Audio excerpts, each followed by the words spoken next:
Welcome to the last breakfast. Please enjoy the video.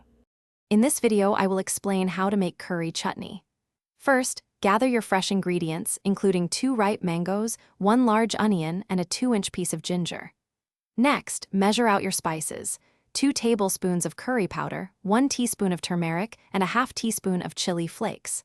Finally, have 1 cup of apple cider vinegar, 1 cup of sugar, and 1 teaspoon of salt ready. Now, let's get cooking. Begin by dicing your mangoes, onion, and ginger into small, uniform pieces for even cooking. In a large pot, sauté the diced onions and ginger over medium heat until they become soft and fragrant, which usually takes about 5 minutes.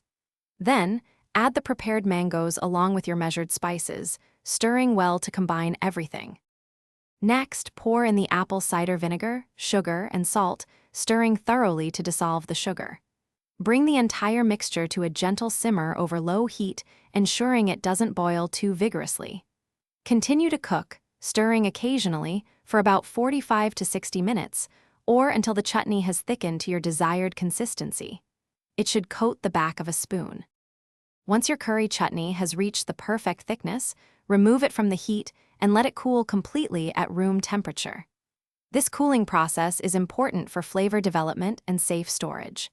After it's fully cooled, carefully transfer the chutney into clean, airtight jars. You can then store your delicious homemade curry chutney in the refrigerator for up to 3 weeks, ready to enjoy. Thanks for watching. If this was helpful, leave a like and consider subscribing. See you next time.